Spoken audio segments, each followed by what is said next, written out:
What's happening, legends? Welcome back to the Becoming Reborn podcast. Today, the intro of this guy is, he's the younger, better looking, heaps smarter, better in all areas, if you know what I'm saying, and more athletic version of Pat Carr, and it is Thomas Carr. What an intro. I was going to add the more athletic thing. I thought you might have missed it, but that's okay. There was a couple of things I wanted to add in there, but, you know, it's a PG podcast. M, but not MA. So, yeah, we're not MMA. Smart as it or is. MMA. We're not MA. Thomas? Nice. Fantastic to have you here today. Now, I'm just going to kind of give everyone like a little bit of an idea what we're going to go through today. We're going to go through Thomas's upbringing with this guy, which is going to be rough, but we're going to get into, you know, that bit of drama that happened in Thomas's life when it came to his rugby league career. But I'm not going to tell you what it is just yet. We're going to go into it in a second. Good teaser. Thank you very much. Appreciate it. Thomas, how was it growing up with this guy? Had its ups and downs. Yeah. Obviously there was a fair few ups, but no, just going through life, having him and Tim, I was pretty much doing everything that they were doing, or trying to do everything they were doing, sport wise, life wise. If we were playing backyard cricket or anything, I wanted to be involved. Whatever they were doing, I just wanted to be a part of it and get around them as much as I could. Sport was a huge part of your upbringing. And this is me taking the piss. Pat always talks about this, how Tim and you were always able to pick things up really quickly. Tim surprised me, but you don't surprise me. You're very athletic, Thomas, and have you always felt like you've always been comfortable in and around sport? Yeah, it's one of the things where it might sound a bit arrogant. Love it. But Pat is a little bit slow with this, but he comes along when... That's what your mum says. If there's a sport that we're going to do for a while, we're going to end up being, if not the best, pretty close to up there. It was as we catch on pretty quick when we learn different techniques or anything, or whatever sport we're doing, we end up being at least pretty good at the sport. And we did a fair bit of sports growing up. It would have been hard for you when you were younger too, because I've seen photos of you when you were like, I think you're about 16, but you look 9. Yeah. No, that was his 21st birthday. Oh, his 21st. Yeah. Good input. Yeah, thank you. Well done, Pat. Great start. That's why he has a beard. Yeah. Without a beard, Yeah. Tommy looks 15 years younger. Yeah. Was that hard with sport growing up? Because I know you didn't naturally develop until you were 19, 20, 21, like even like moving into your mid-20s until you got, who's a big boy now. But it took that a lot of time, like playing footy and all the other sports. Did you struggle with that, being the smaller fella? Yeah, a little bit. I think I grew I had a big growth spurt when I was 16, 17.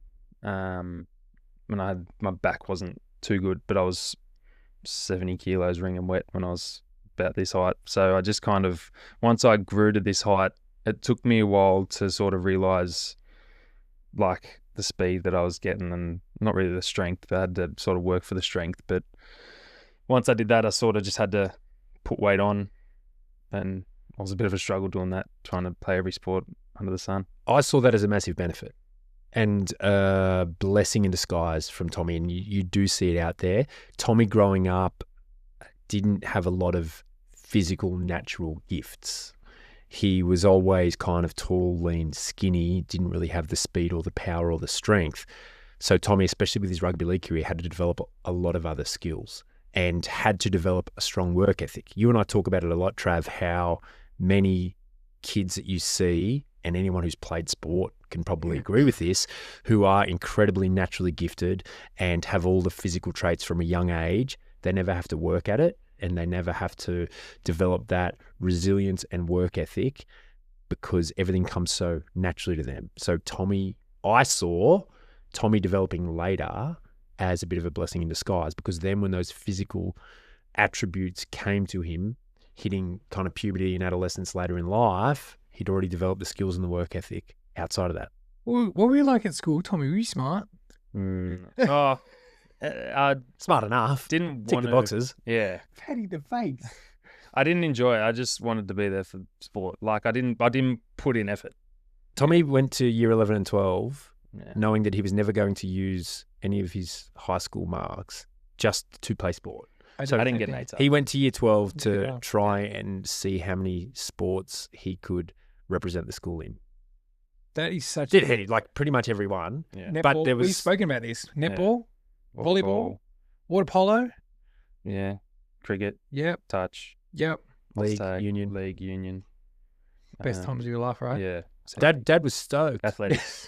Like started an apprenticeship 2 years later than he needed to. But Must have whatever. been pumped Yeah. about that. Yeah. So you get through school, Tommy. Through your school career, though, did you make any rep teams? None. None. None. Because you're 40 kilos ringing wet at the age of 18. And there was like 5 or 6 kids in his team because I coached his side for a couple of years when they were young. There was 5 or 6 kids in his team that were getting picked for rep sides and stuff.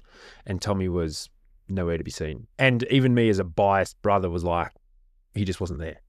He let me know about it too, as you could imagine. Yeah, that would have been so hard because he's a really harsh, he's a really harsh critic. And he's got standards. And as a kid, I think that's a blessing now. But was that hard growing up with Patrick James Carr, who's a bit of a Yeah. stickler? Yeah. As you know, he sets the bar pretty high with everything standard wise.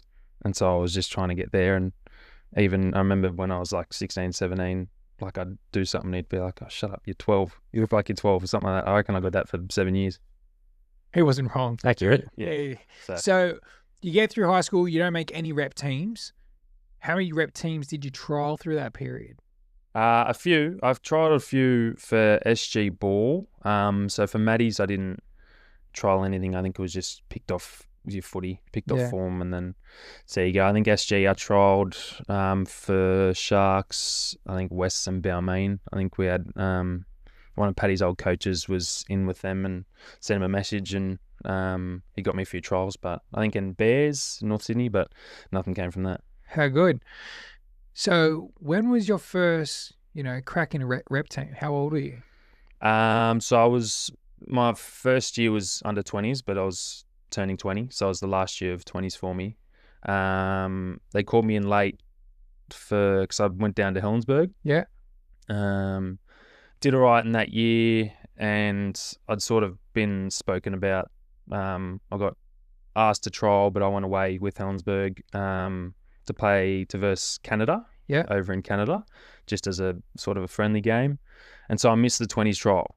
And so I thought, I'll see if I keep working at Helensburgh and might get picked up. And I think it was maybe 6 weeks, 7 weeks in, one of the wingers pulled out. I think he signed somewhere else, and so I just got called up. Oh, how good. Yeah.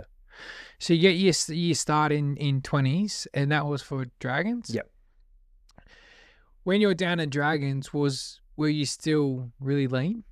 Yeah. So when I was in the off season, when I got back from America, then I just wanted to put on as much weight as I could, and you know how I eat. Yeah, It's shocking. I was Worst diet I've working- ever seen, by the way, guys.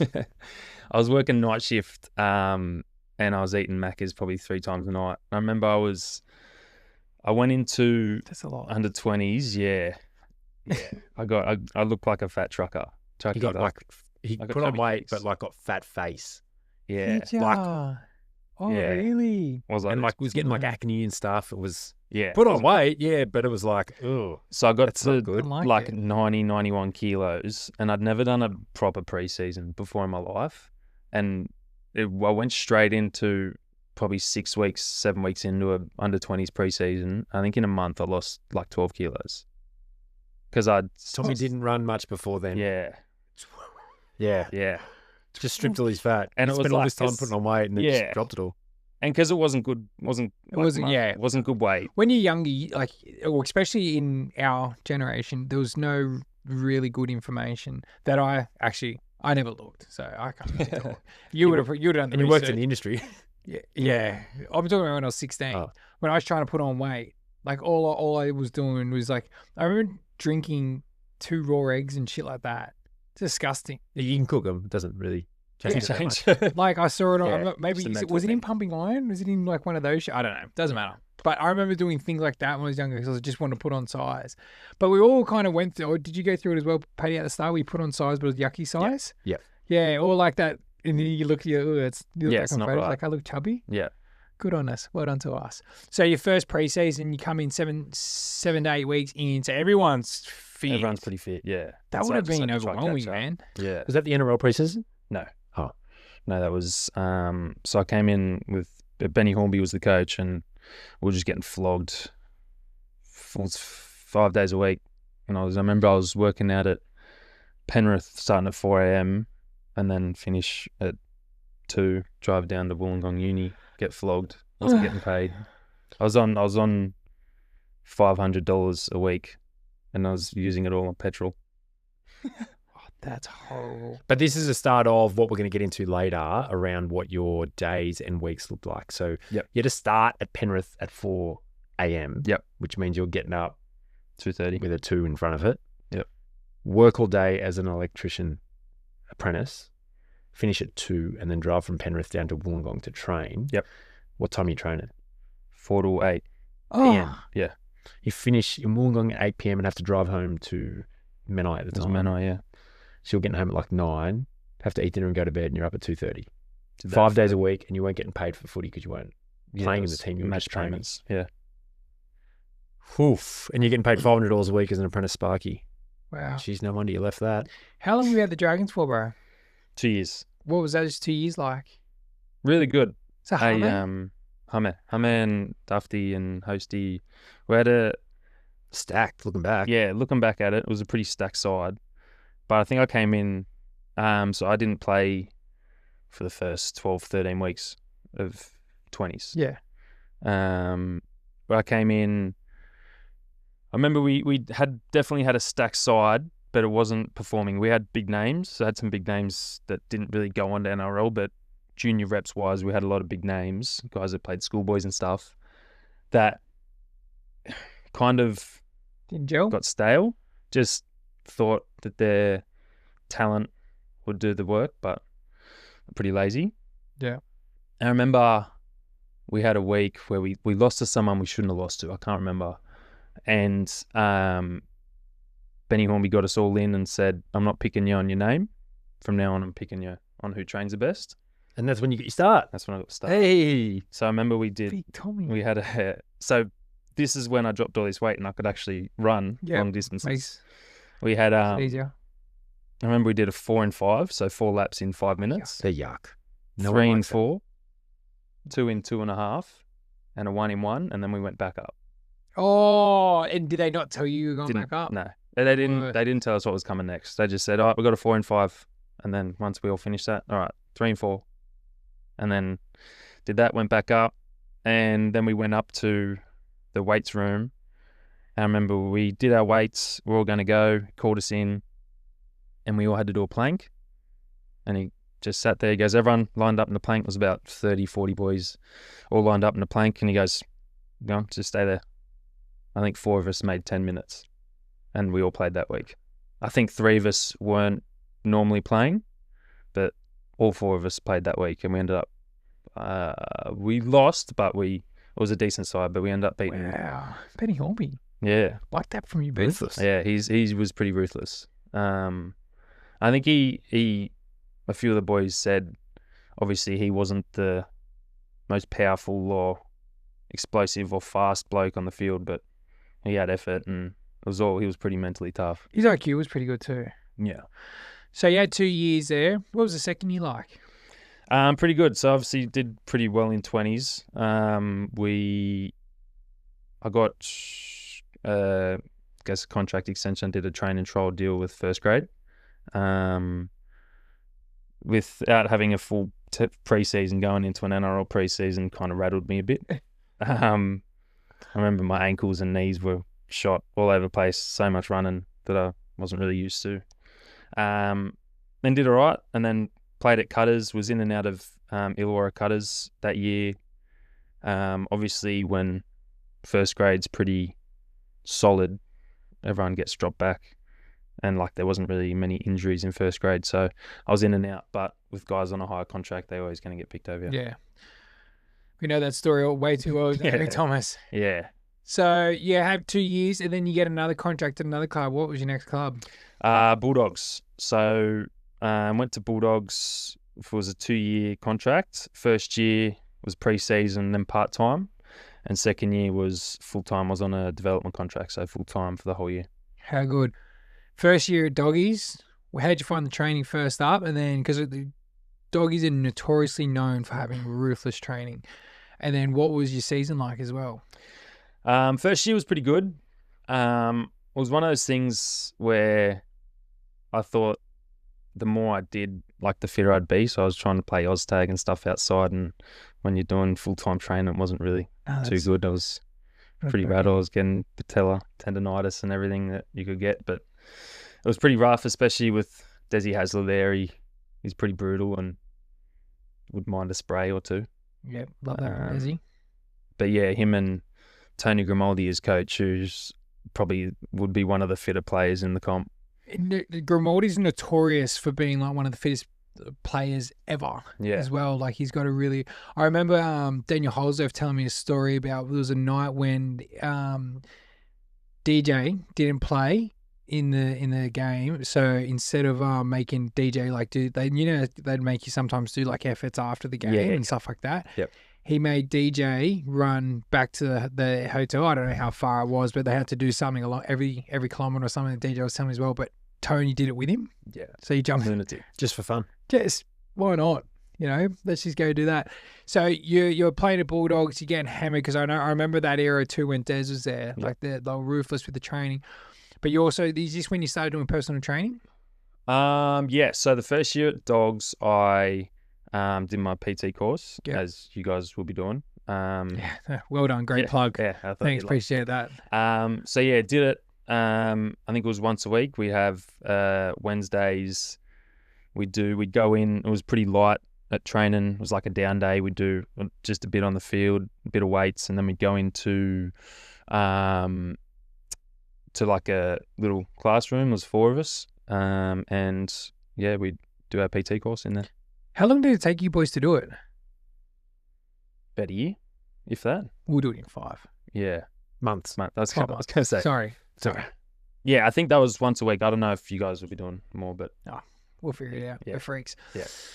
So, when did you start actually personal training?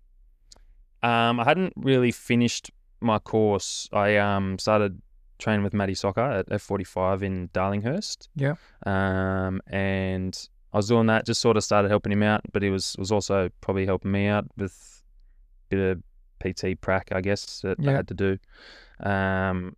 And yeah, we're working there for a few years. When you started that, Tommy, so you're kind of similar back to the Penrith story, up at 4 a.m. or up earlier, sorry. You got to be there at about 4:30 in Darlinghurst from Menai, finish your morning shifts, and then I'm assuming you'd have to go into training. What time would you have to go into training? Most of the time it was probably training starts, probably get there at 7:30 for 8 a.m. start. And so I'd do 3 or 4 classes in the morning and drive out to Belmore. And then a full day. Yeah.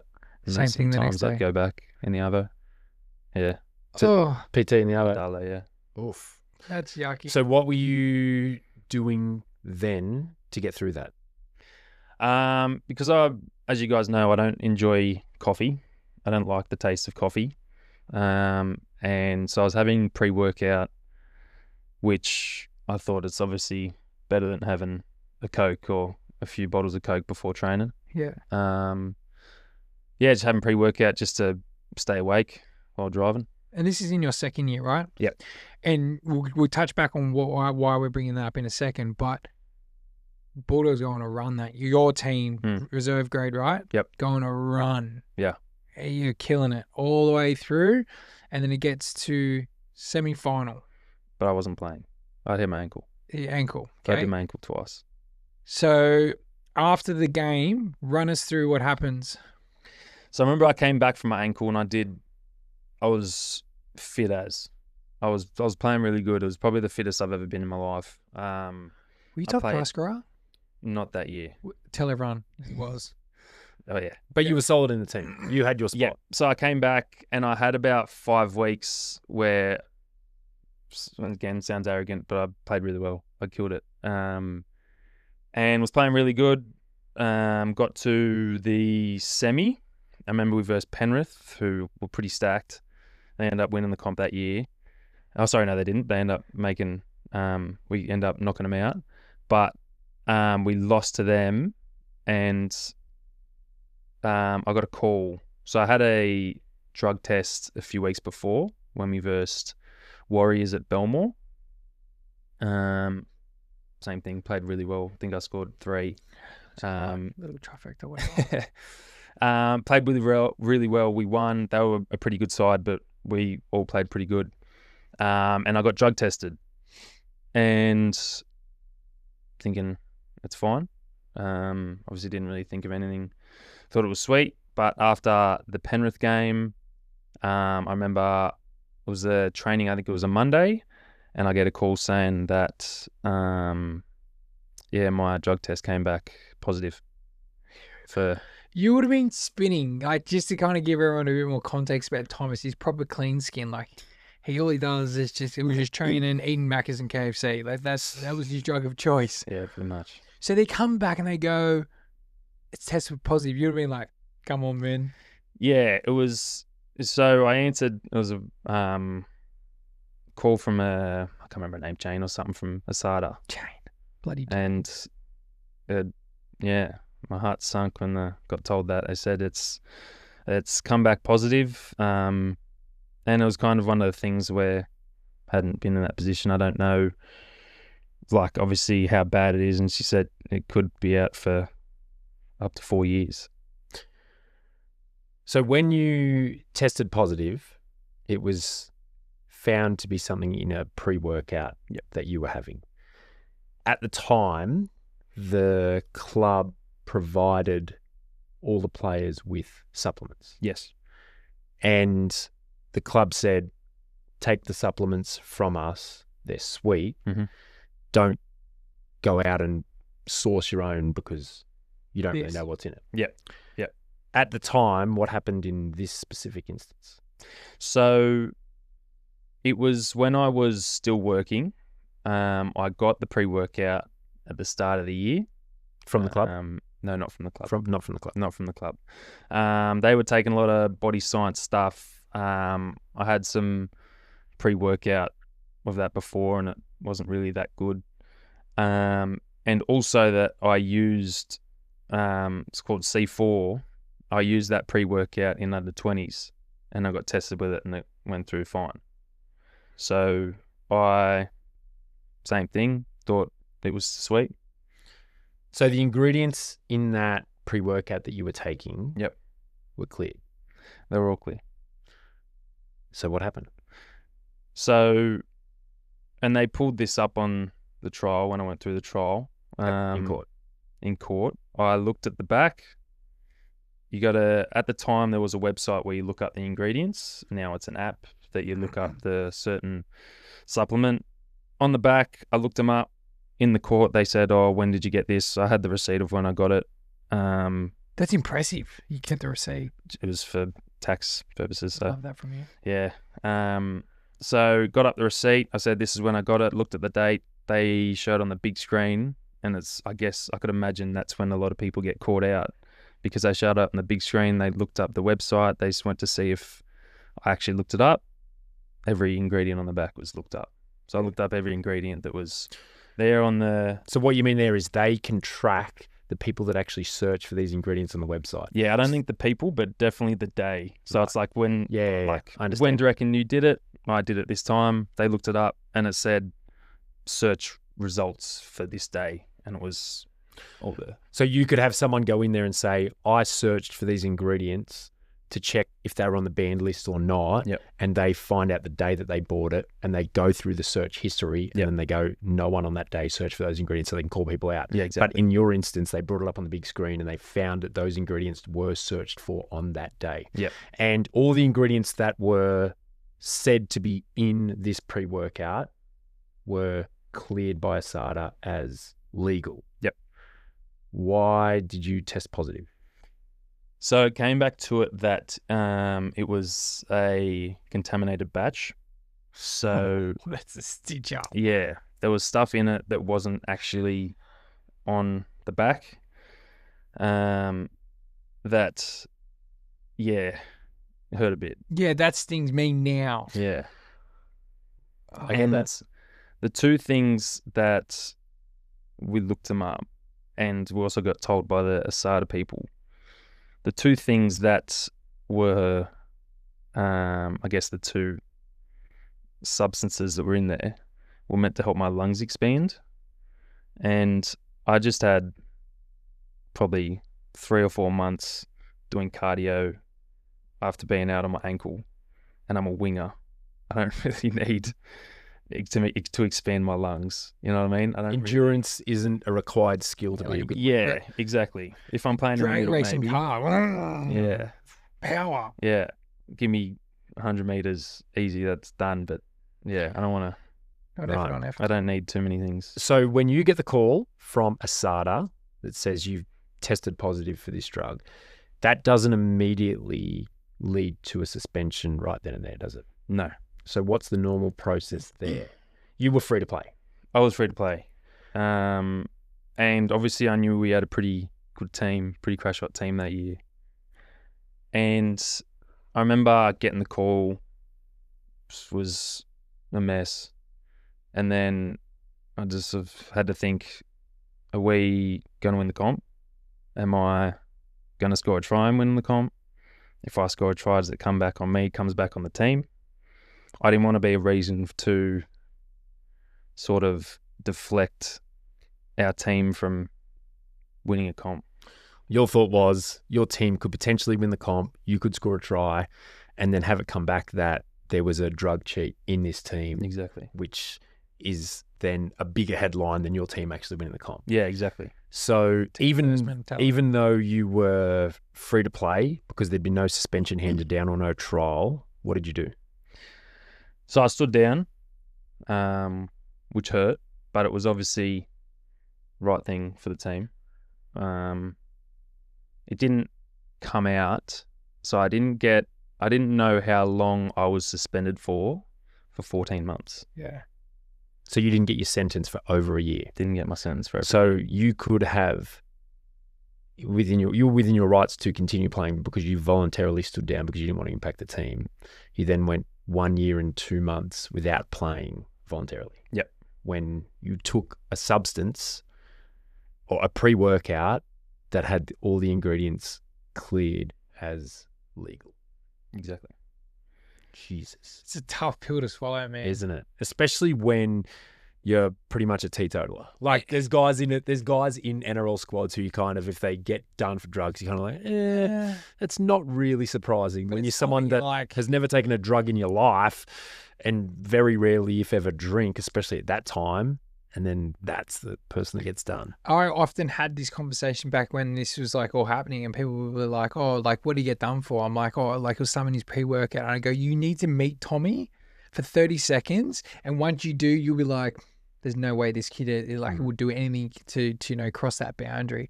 And I'm going to talk you up here, Thomas. I know you're going to get uncomfortable, but you were on the verge of playing first grade. You were good enough. You've done the hard yards. You've done what you need to do. You've done your apprenticeship, so to speak. You had put on the size. You were right there. Like right there. It's reserve grade and then it's first grade. And you are, like you said, playing really, really well. Fuck, that would have been a hard pill to swallow. I think the hardest thing for me was I had a top 30 contract for the next year at Dogs.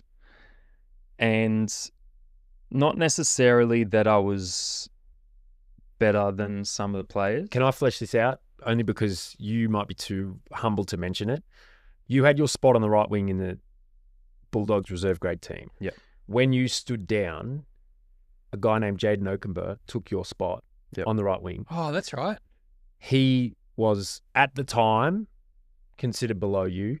He played the grand final, scored a try in the grand final, Bulldogs win the next year. He plays NRL. Yeah. Just to put it in perspective. Trav is saying that you were on the verge of Just NRL, like but that is a kind of the guy that replaced you when you stood down, scored the winning try in the grand final, ended up playing NRL the next year. Yeah. How'd that feel? Yeah, it rattled me a bit, especially because I was really close with Jay, with Ocker. I was really close with him, and it kind of, as you'd know, Paddy, I grew up, footy was my life. It's all I wanted to ever do kind of thing. And I was really close with him. And when he got the call it was one of the things where, because it went on for so long, it just kept coming back and hitting me. So I like had probably the first month of it happening, because obviously I stood down, won the comp, won the state championship, won everything. Everyone's partying, everyone won. And then obviously the off season, kept training, sort of had a time to not really think about it, could sort of switch off, and then came back in, and obviously Jay's making his debut. There's boys there that are making their debut that I was in front of like either at Dogs or at other clubs, and I couldn't bear myself to go to the game and watch him. And I'm like, he's one of my good mates. Like I just couldn't. I was in a pretty rough spot. Couldn't really go and support my mate, just because I sort of tried to step away and try to sort of distance myself from rugby league. I didn't even enjoy watching it, which if you're growing up, Well, I know that's all you I now. sort of had. Yeah, You love it. that's all I loved. I'll taking a step back, when you voluntarily stood down after the semi-final and your team was on a roll and you were scoring tries and the team is winning, and the team eventually went on to win the comp, and like you said, then played the team that won the Queensland comp and won the state championship. You had to voluntarily stand down.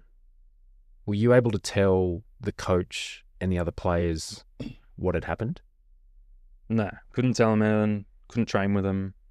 I remember we beat Wyong the next week, and I went and watched, but I kind of hid in the stands because I wasn't allowed to be. Not I would have been allowed to be in the sheds, but I wasn't allowed to train with them. I didn't really. I just felt like I It's a was. lonely place, bro. Yeah, And before that, you'd played footy since you were 4 years old, and how old are you at this stage? Early 20s, 23? 23, 24. How many competitions did you win in 20 years of footy? 0. Oh, So it was the first time that you get an opportunity to win the comp. You're an integral part of the team. You get caught doping, voluntarily stood down when you had every right to continue playing, and your team goes on and wins the comp, and you couldn't even be in the sheds. Couldn't really So celebrate you couldn't it, yeah. tell them why you'd stopped playing. Yeah. Voluntarily stopped, and then couldn't really be in the sheds with them and celebrate the potential first premiership you've ever had. Yeah. I remember it proper broke me. I remember in the sheds, I got a call from our coach, and he's like, I don't care what you've done. It was Steve Georgalis at the time. I don't care what you've done. It was after we won the comp. Now we're going into the state championship. He's like, I don't care what you've done. Why are you standing down? You're going to be in the sheds with us. And I remember Reece Martin did like a jersey prezzo, and it proper broke me. It rattled me big time. Did he present a jersey to you? And he pretty much said the same thing. It was like, I remember it, he's pretty much said, we don't know what you've done. Obviously, I kind of had to keep it on the down low. He's like, we don't know what you've done, but the boys are here. Boys are around you, here to support you. And yeah, that proper broke me. shit. I remember in the sheds before the game. It's breaking me now. I didn't know this. Shivers me timbers. So obviously you voluntarily standing down saw that as something that when this goes to court, because there's a potential for you to get a 4-year ban, it would probably be looked favourable upon. Yep. Once you found that you had tested positive, and then once they learn the whole story over it was a pre-workout, the ingredients were actually cleared, so you're not going out of your way intentionally taking a banned substance, and it was a dodgy batch. Yep. Would have looked favourable upon in court. How did things go at court? You mentioned it took 14 months. Yeah, so a lot of it was back and forth with SADA and NRL and obviously our lawyers and everything like that. So the idea for Dad and I was to go around to every pretty much shop in like supplement shop or Woolies or anything in the Shire and look for something with the same batch number, because we think, or it would have been, same batch number obviously would have the same stuff in it. But because of how much of a turnover, like how highly turnover product it is, and because of I got it 4 or 5 months before I actually got tested, because I was hardly using it, right? There was no chance of finding the same batch. Yeah. But yeah, Mum, Dad, and I were just all over the Shire. We're pretty much calling every supplement shop. Pretty much Looking at forced that Dad into batch. an early retirement. Yeah. So he could have enough time to try and fight the bloody case. But yeah, I think Dad's saved me.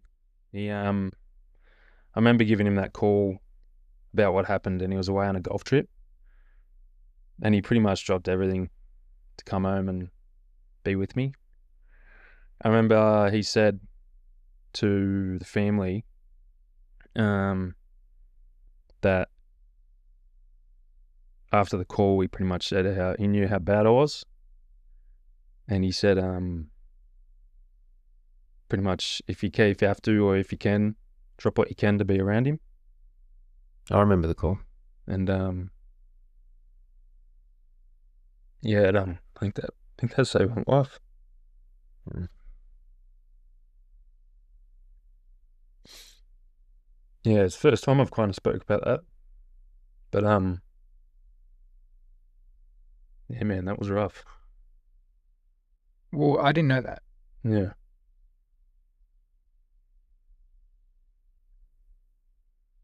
Yeah, that hurt. Shows how important family is, huh?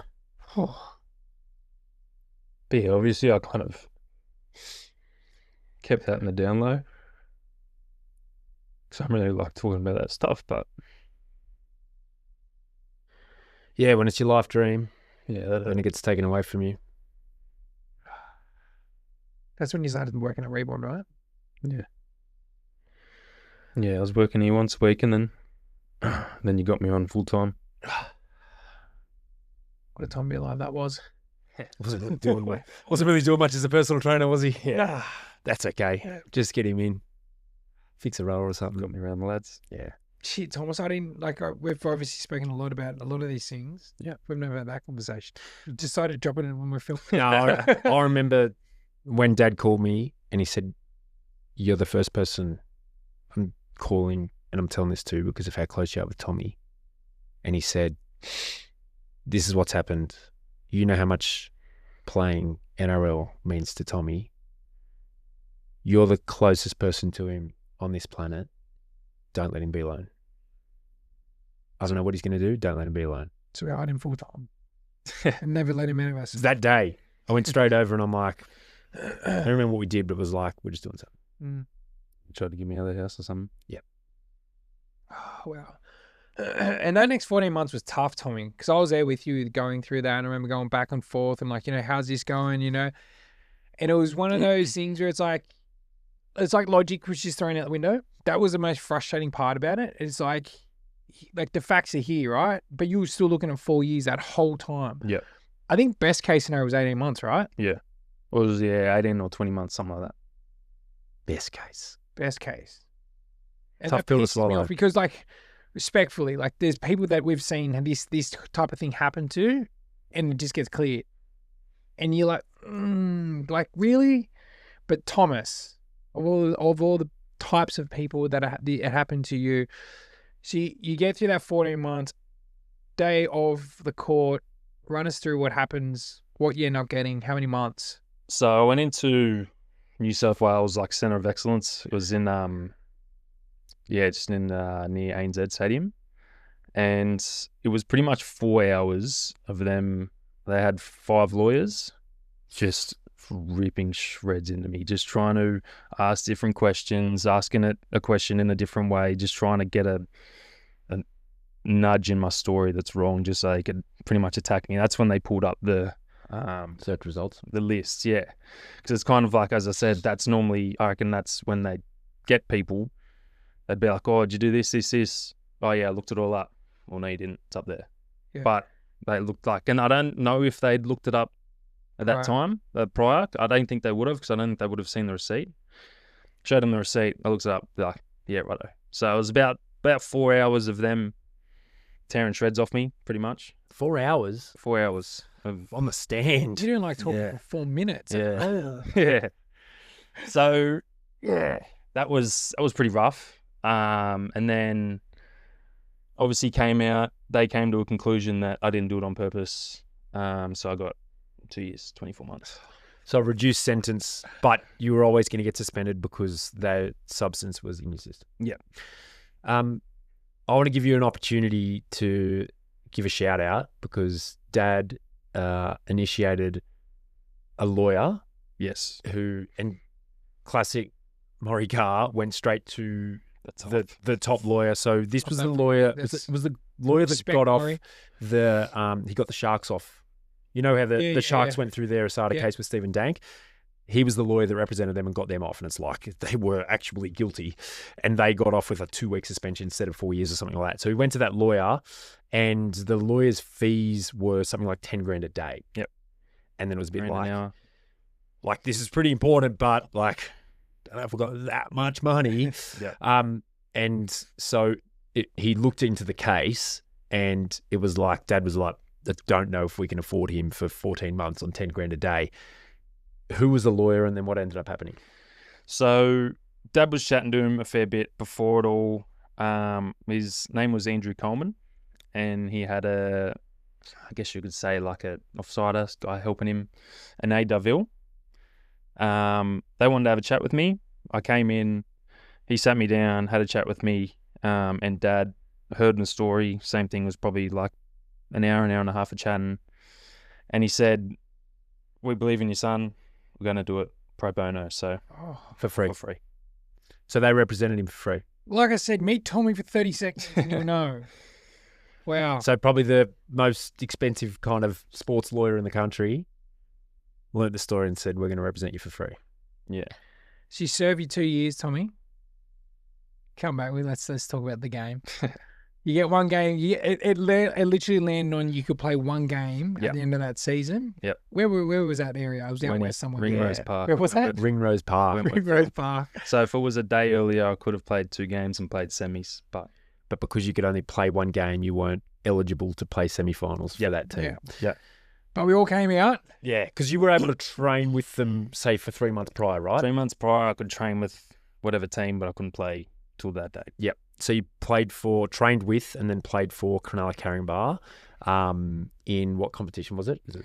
That was Ron Massey Cup. Yep. Yeah. But at the time, I was also training. Dean Hallertau gave Jason Taylor my number for North Sydney Bears. Obviously told him my situation. I was training with Bears, which was President's Cup at the time. Because it was a COVID year, right? Yeah, COVID yeah. Where there was like NRL played, but then underneath it, they didn't play for a certain amount of time. Yeah. So it was a weird year. Yeah. So obviously guys in that NRL bubble couldn't come back and play Cup because of cross-contamination. They had to stay in the bubble. Yes. So it was President's Cup at the time, so I was training with them. And you got it, like, you had a real cool bond with these Cronulla Carringbar boys, didn't you? When you were training with them for so long, they all knew your story and you were busting ass at training even though you couldn't play. And I vividly remember thinking, like, I feel so sorry for this first team that's going to come up against Tommy because there's 2 years of just pent up anger.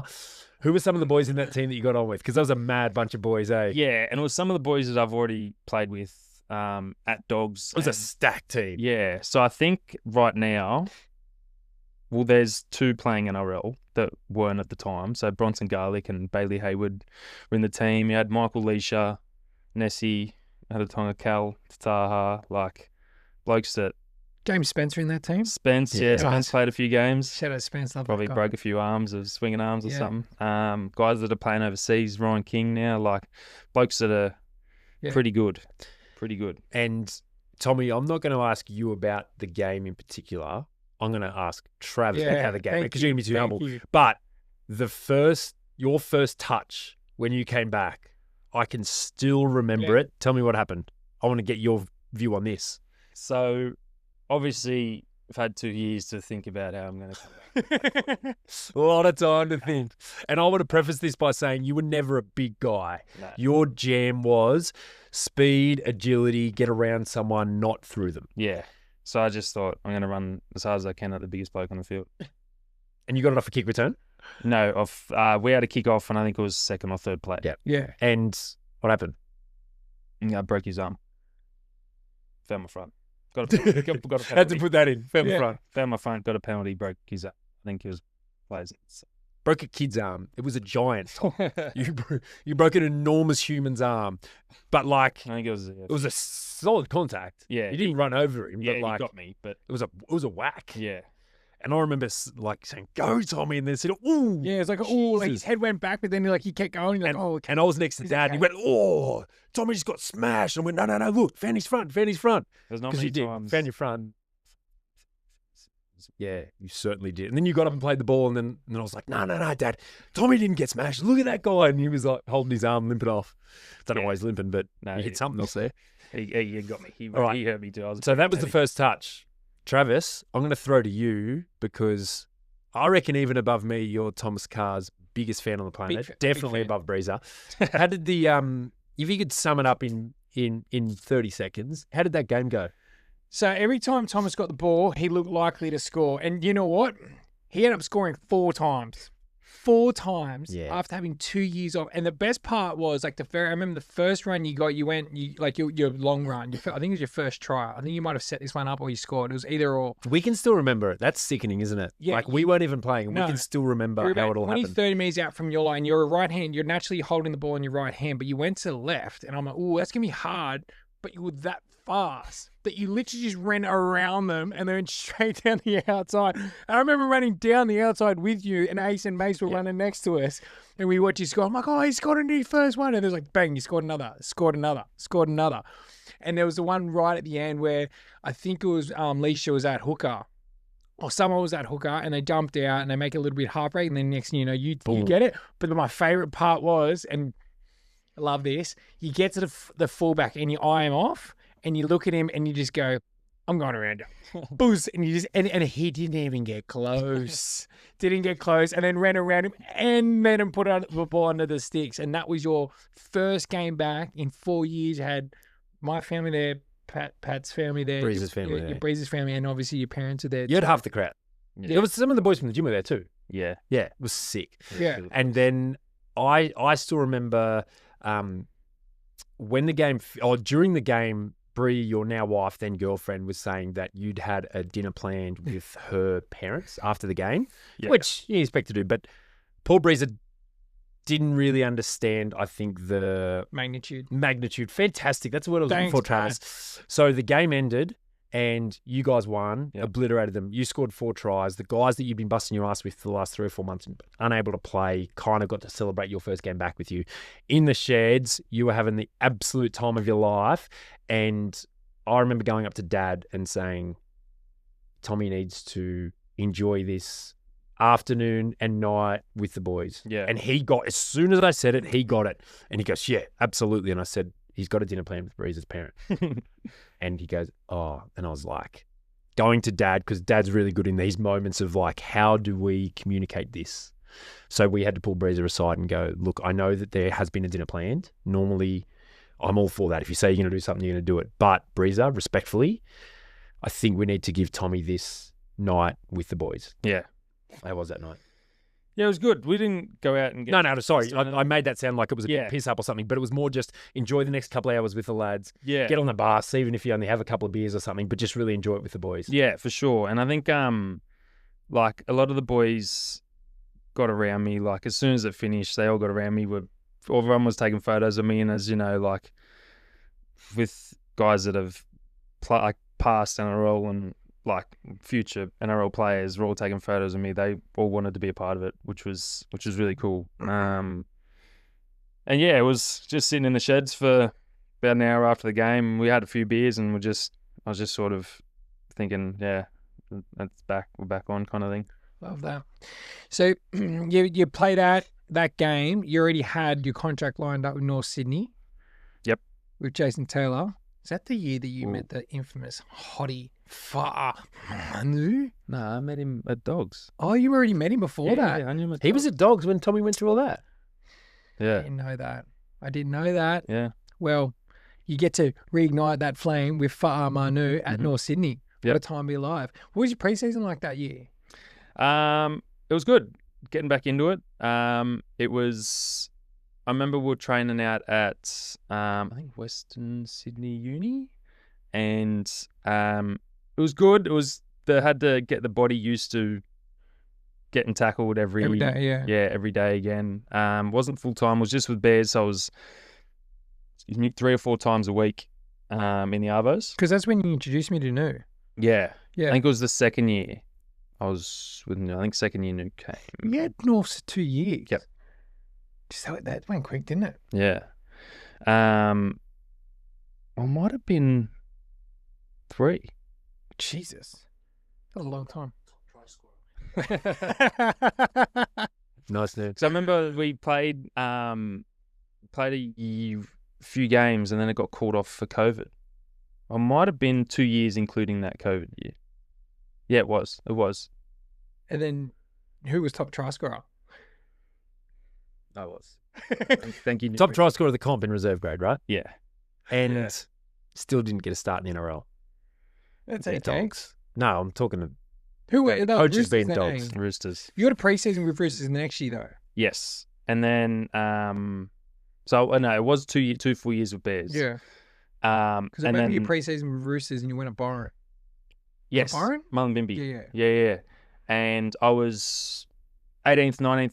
I was probably, you'd say 19th man a few times that year, but yeah, never got to play. Maybe we went down Canberra. Yeah.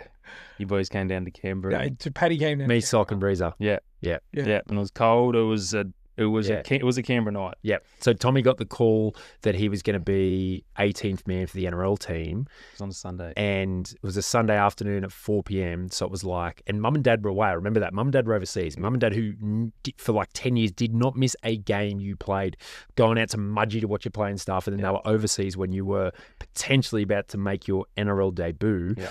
And it was like, when you're 18th man, it's either if there's an injury in the warm-up or if there is 2 concussions in the game and that they can activate an 18th man. Yep. So the chances that you were playing NRL were very slim. Yeah. 1% or less. And I remember chatting with Matty Soccer, who you worked for at Darlinghurst, who was my childhood best mate growing up. It was like, it's down in Canberra, it's like a 4-hour drive. And then it was like, he's probably not going to get on. I was thinking about flying. But what if he does? Yeah. And it was like, I would not be able to forgive myself if I missed it. These days So- it happens quite often, the double HIA. Yeah. Yeah. So myself, Matty Soccer, and Breezer shacked up in a car and Shacked drove down. down and spent 4 hours driving down, 4 hours driving back, and less than 2 hours at the game. Yeah. And on a Sunday night, like afternoon, 4 to 6, we got home at like 10:30. And the best bit was when we got to the field, you'd organised, because you're a player, free tickets for us. And then we rocked up and went up to the gate and opened up the email that you sent us. And you didn't attach the tickets. And it was like, we just had to buy tickets and go in and just sit in the stands. And then we got in and it was like 4 degrees. And we get in and I didn't even have a jacket because I thought we were going to be sitting in the players area and we're just sitting with the plebs. And then it started raining and I was like, it feels like it's going to freaking snow. Yes. And we're like watching Tommy warm up and it was like, It was raining so all right, can you throw something to one of the players and injure him so Tommy can get a go? Yeah. It was But raining I would have done it again in a heartbeat. sideways. Oh, good. So you get through that season. Then the next season's at Norths. No. No, you're South now. Yep. That's right, South. Yep. Well, at that point, it was. I remember having the conversation with Yeah, you it's of my ball. like, this is bullshit. That like you were the top try scorer in the comp, and you still didn't get a start in the NRL. Like far out. What do you bloody have to do? And the frustrating thing is at this point, which then rolled into following years, was the reserve grade coach, wherever you played, was like, you're killing it, and was pushing for you to play in the NRL. But when there was an injury in the NRL, there was someone else in the top 30 squad that they were like, we have to pick them first because they're in the top 30 squad and you're not, regardless of the fact that you were performing better than them at the time. Yeah. And it was like, to kind of keep the politics and keep everyone happy, if we pick you over this guy who's in the top squad, like it's going to ruffle up feathers. Yeah. And the reserve grade coach was always like, no, but Tom is a better player than this guy. But you would always have someone else get picked Or at over least you. form-wise as well. Yeah. Like yeah. you were scoring every game, you were scoring 2 or 3 tries, and they weren't like oh, I'm not biased at all, but they weren't easy tries. A lot of the times the tries you scored, only you could score. Whereas like you had to be fast enough to get to that position. Then you had to be big enough to kind of cop that hit, but then have the athletic ability to then do those things you do where you get around the post or your hand, your one hand out this way, leg that way, like freaky stuff. Like they were good tries that you were scoring as well. Is there a YouTube video with your highlights? Say it. I've got it here. Yeah. So just anyone who's watching or listening, just Google Tom Carr rugby league highlights, and you'll see exactly what Travis just talked about. Beautiful technique too. Just Yeah. take note when you're watching. When he gets out, he gets like 3 or 4 steps and he gets in the stride. Oh God, it's good to watch. God, it is elegant. Breezer, you are Elegant. lucky. Anyways, back to our South. So you have a really good year at South. Tommy, run us through that year. We'll wrap it up after that. Yeah, it was good. It was the first time I'd ever captained a team. Yeah. It made me sort of, I was pretty stoked with my coach. I was pretty close to my coach, and he pretty much said, The JD? no, Joe O'Callaghan. JC. J.O. O'Callaghan. Yeah, okay. sorry. And he said, I remember a first game at Newtown, because obviously at this time I was probably more of an older Veteran. bloke, yeah, a bit of a veteran, but older bloke in the squad. And he pretty much said to the whole team, I'd be shot dead if people didn't know who you were and found out I was making a winger as captain, which is fair. I get it. Respectfully, I understand rugby league. And he said, I've seen your pre-season, and obviously we had a few guys out. Dean Hawkins was out, normal captain. He was out for a bit. And he goes, I've seen what you've been doing at training with all the younger boys. You're bringing them up. When other blokes come back from NRL, you sort of mesh everything together. And he goes, I wouldn't do this if you weren't a great bloke, kind of thing. So, Because I remember you were running their sessions and you were doing a lot of the stuff you do with us 4am boys. yeah, we were doing extras before a fair bit, and a lot of the middles kind of it died out with a lot of the middles for the end of the year. But yeah, I was just trying to do a bit of extras before and after, mostly before. And similar to the Canterbury team, you went on a run. Yep. Actually, no, you Not had at the start. At the start, you had a horrible start to the year, and then you went on a run. Yeah, so we were shocking. It was one of the things where we were good, we were working hard, but we were losing by 2 or 4 points in most games, and we just couldn't catch a break. And you'd be in front by like 20, and then you'd lose. I remember that was the most frustrating half of season I've ever watched from you guys. So it was kind of our motto at the end of the year after we won. Started from the bottom, now we're here.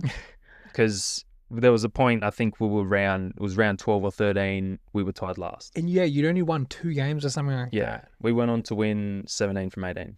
I remember you saying to me, Tommy, at the start of the year, like, we've got a hectic team. Like, I reckon we're a good chance here. And you'd been in 2 squads that had won reserve grade comps. Yeah. And it was like round like 6, 7 or something like that. And it was like, I think you'd won like 1 game out of 8. And I was like, Tommy, you said you had a good team. Like, because I was going and watching everything. I'm like, you said you had a good team. And you're like, trust me, Paddy, like, we're actually like so close. And I just remember at the time thinking, shut up. Like, it's classic, like, biased, like, because it's our team, it's the best. But then it kind of showed because you were there was a little bit of polish missing. You were just losing by like 2 points. And then you got your halfback back, who was a big reason. But you notice a lot of the times in those games, right? It was like that one more pass that they should have thrown, or instead of going like one more, they should have just gone at that same spot, or they go the wrong way, and you're like, it was just little moments where you're like, you just made the wrong mistake, but that kept costing them. I was going to say, it was the only team I've ever been in, like with obviously Dean Hawkins, Dion Tiapa, and Blake Taff out the back. Taff, he was so good for you guys. Taffy was unbelievable. It was the only team that I've been in that I can like confidently say we could be down by 6 with 5 minutes to go, and I'm confident. Yeah. The only team I've ever been in. Love that. I've been, like as you said, been in teams that have won, like 3 squads that have won New South Wales Cup comps, and we're down by 10 with 10 minutes to go. I'm confident we'll win.